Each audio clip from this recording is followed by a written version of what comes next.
प्रभुं प्राणनाथं विभुं विश्वनाथं जगन्नाथनाथं सदानन्दभाजं भवद्भव्यभूतेश्वरं भूतनाथं शिवं शङ्करं शम्भुमीशानमीडे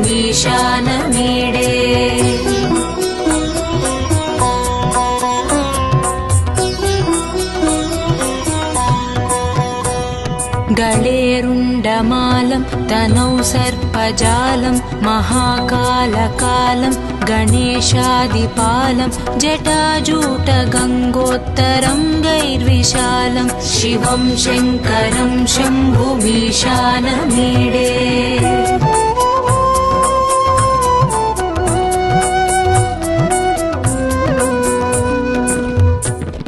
मुदामाकरं मण्डनं मण्डयन्तं महामण्डलं भस्मभूषाधरं तम् अनादिं ह्यपारं महामोहमारं शिवं शङ्करं शम्भुमीशानमीडे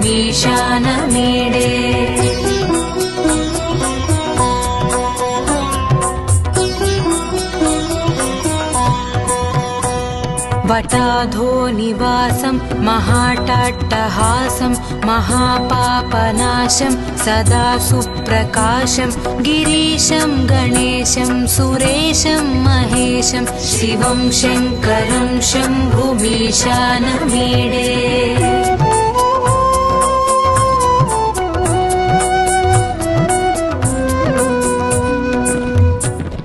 गिरीन्द्रात्मजा सङ्गृहीतार्धदेहं गिरौ संस्थितं सर्वदापन्नगेहं परब्रह्म ब्रह्मादिभिर्वन्द्यमानं शिवं शङ्करं शम्भुमीशानमीडे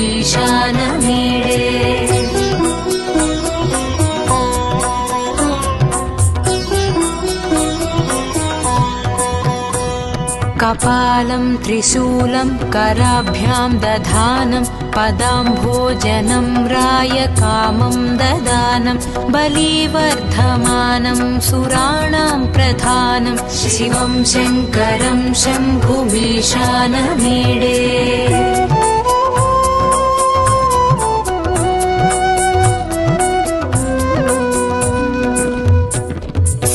शरच्चन्द्रगात्रं गणानन्दपात्रं त्रिनेत्रं पवित्रं धनेशस्य मित्रम् अपर्णाकळत्रं सदा सच्चरित्रं शिवं शङ्करं शम्भुमीशानमीडे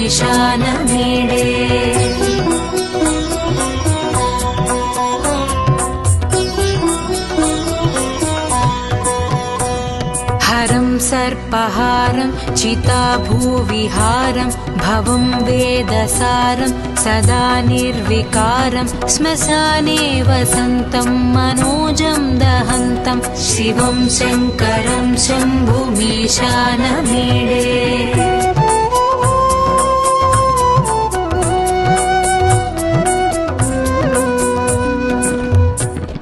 स्वयं यः प्रभाते नरः शूलपाणे पठेत् स्तोत्ररत्नं द्विह प्राप्य रत्नं सुपुत्रं सुधान्यं सुमित्रं कळत्रं विचित्रैः समाराध्य मोक्षं प्रयाति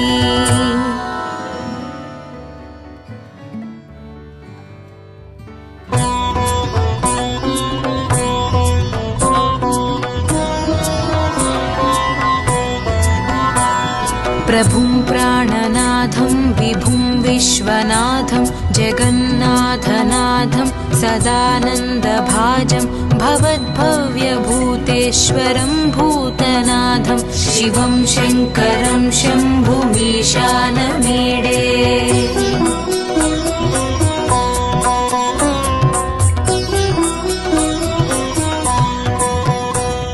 गळेरुण्डमालं तनौ सर्पजालं महाकालकालं गणेशादिपालं जटाजूटगङ्गोत्तरं गैर्विशालं शिवं शङ्करं शम्भुमीशानमीडे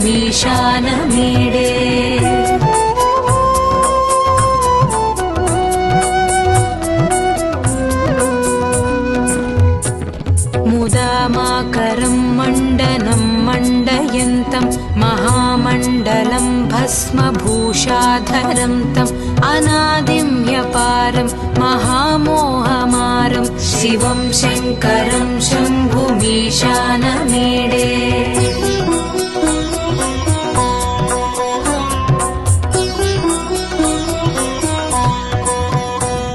वटाधो निवासं महाटाट्टहासं महापापनाशं सदा सुप्रकाशं गिरीशं गणेशं सुरेशं महेशं शिवं शङ्करं शम्भुमीशानमीडे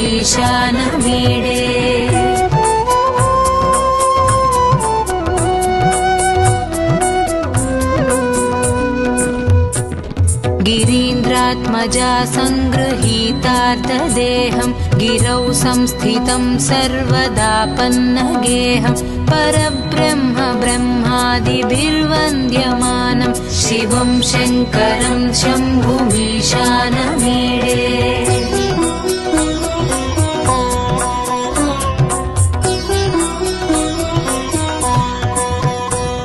कपालं त्रिशूलं कराभ्यां दधानं पदाम्भोजनं रायकामं ददानं बलिवर्धमानं सुराणां प्रधानं शिवं शङ्करं शम्भुमीशानमीडे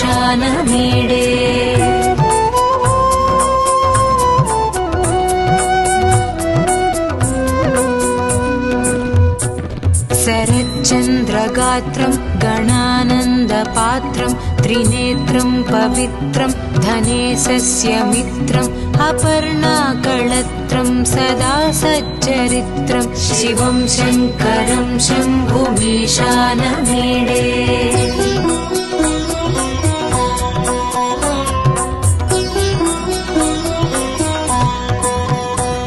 हरं सर्पहारं चिताभूविहारं भवं वेदसारं सदा निर्विकारं श्मशाने वसन्तं मनोजं दहन्तं शिवं शङ्करं शम्भुमीशानमीडे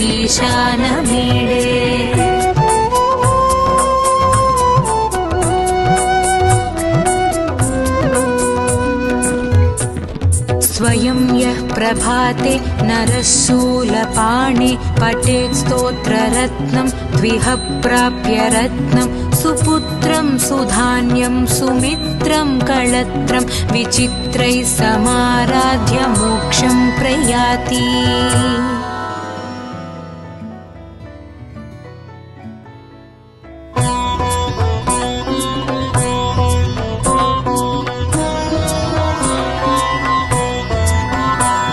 प्रभुं प्राणनाथं विभुं विश्वनाथं जगन्नाथनाथं सदानन्दभाजं भवद्भव्यभूतेश्वरं भूतनाथं शिवं शङ्करं शम्भुमीशानमीडे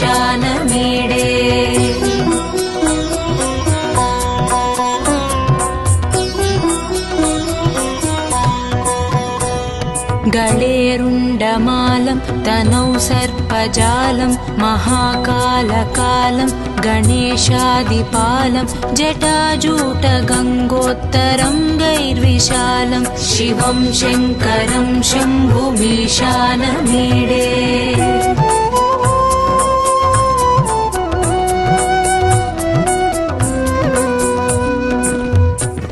मुदामाकरं मण्डनं मण्डयन्तं महामण्डलं भस्मभूषाधरं तम् अनादिं ह्यपारं महामोहमारं शिवं शङ्करं शम्भुमीशानमीडे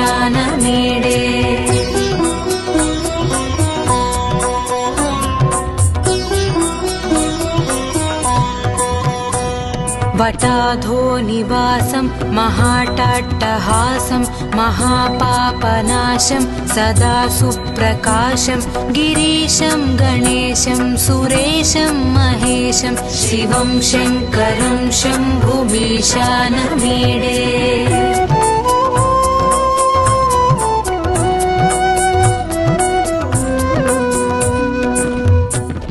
गिरीन्द्रात्मजा सङ्गृहीतार्धदेहं गिरौ संस्थितं सर्वदापन्नगेहं परब्रह्म ब्रह्मादिभिर्वन्द्यमानं शिवं शङ्करं शम्भुमीशानमीडे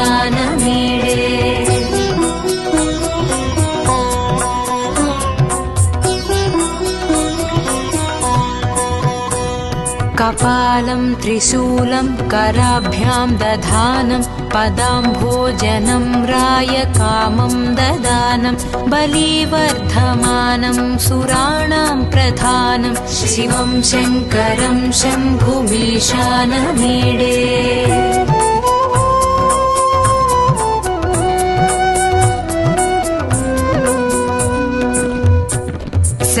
शरच्चन्द्रगात्रं गणानन्दपात्रं त्रिनेत्रं पवित्रं धनेशस्य मित्रम् अपर्णाकळत्रं सदा सच्चरित्रं शिवं शङ्करं शम्भुमीशानमीडे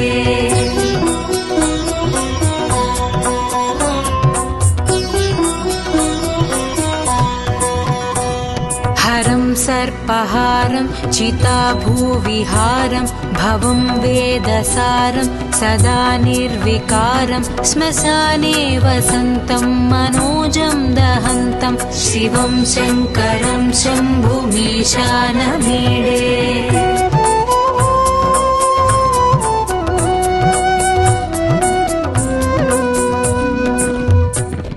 स्वयं यः प्रभाते नरः शूलपाणे पठेत् स्तोत्ररत्नं द्विह प्राप्य रत्नं सुपुत्रं सुधान्यं सुमित्रं कळत्रं विचित्रैः समाराध्य मोक्षं प्रयाति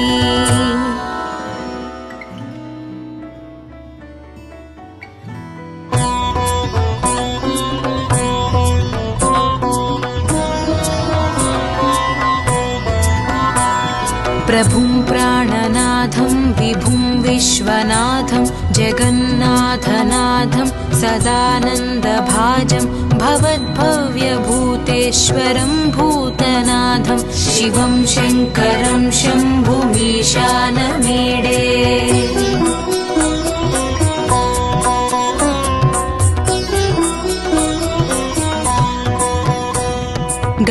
गळेरुण्डमालं तनौ सर्पजालं महाकालकालं गणेशादिपालं जटाजूटगङ्गोत्तरङ्गैर्विशालं शिवं शङ्करं शम्भुमीशानमीडे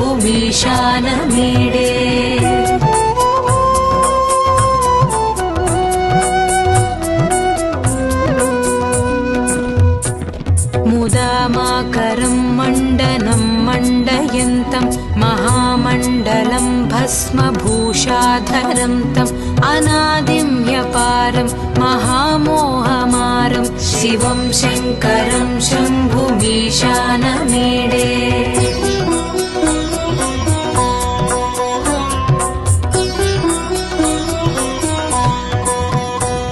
वटाधो निवासं महाटाट्टहासं महापापनाशं सदा सुप्रकाशं गिरीशं गणेशं सुरेशं महेशं शिवं शङ्करं शम्भुमीशानमीडे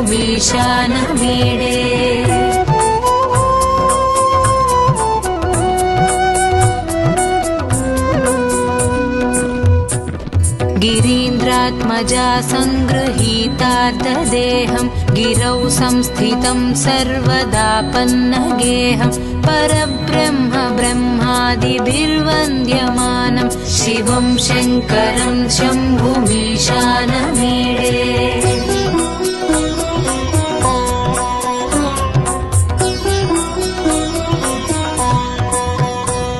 कपालं त्रिशूलं कराभ्यां दधानं पदाम्भोजनं रायकामं ददानं बलिवर्धमानं सुराणां प्रधानं शिवं शङ्करं शम्भुमीशानमीडे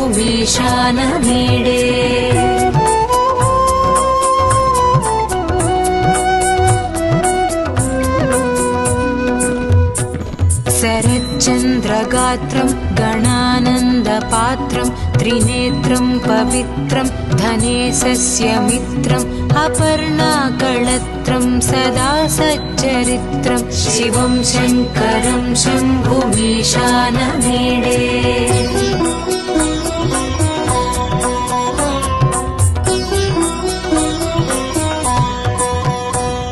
हरं सर्पहारं चिताभूविहारं भवं वेदसारं सदा निर्विकारं श्मशाने वसन्तं मनोजं दहन्तं शिवं शङ्करं शम्भुमीशानमीडे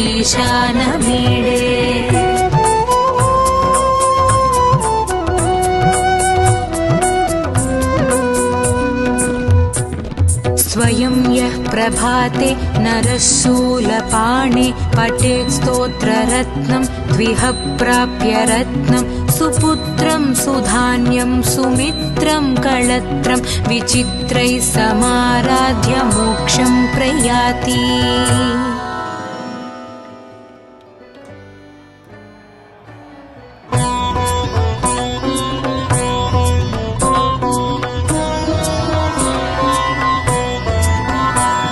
प्रभुं प्राणनाथं विभुं विश्वनाथं जगन्नाथनाथं सदानन्दभाजं भवद्भव्यभूतेश्वरं भूतनाथं शिवं शङ्करं शम्भुमीशानमीडे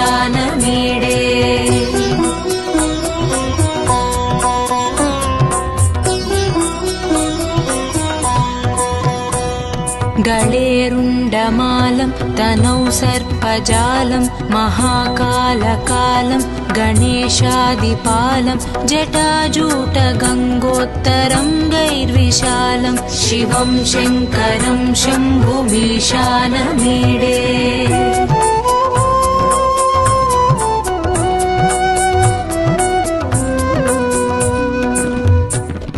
मुदामाकरं मण्डनं मण्डयन्तं महामण्डलं भस्मभूषाधरं तम् अनादिं ह्यपारं महामोहमारं शिवं शङ्करं शम्भुमीशानमीडे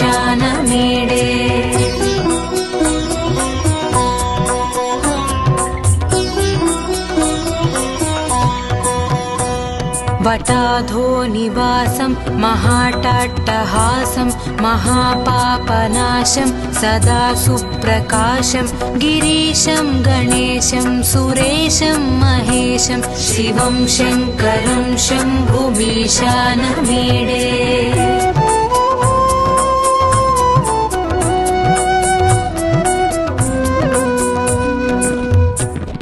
गिरीन्द्रात्मजा सङ्गृहीतार्थदेहं गिरौ संस्थितं सर्वदापन्नगेहं परब्रह्म ब्रह्मादिभिर्वन्द्यमानं शिवं शङ्करं शम्भुमीशानमीडे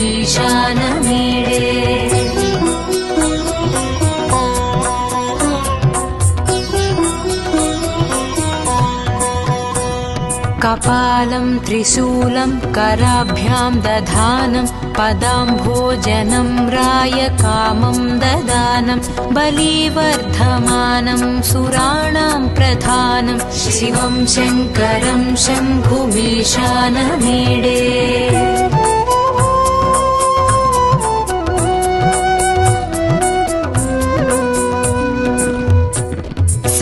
शरच्चन्द्रगात्रं गणानन्दपात्रं त्रिनेत्रं पवित्रं धनेशस्य मित्रम् अपर्णाकळत्रं सदा सच्चरित्रं शिवं शङ्करं शम्भुमीशानमीडे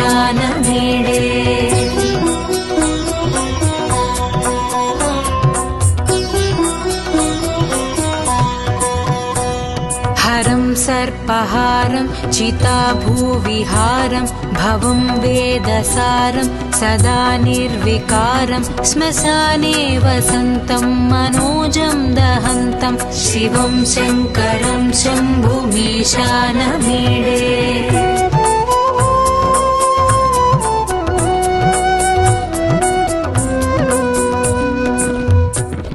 स्वयं यः प्रभाते नरः शूलपाणे पठेत् स्तोत्ररत्नं द्विह प्राप्य रत्नं सुपुत्रं सुधान्यं सुमित्रं कळत्रं विचित्रैः समाराध्य मोक्षं प्रयाति।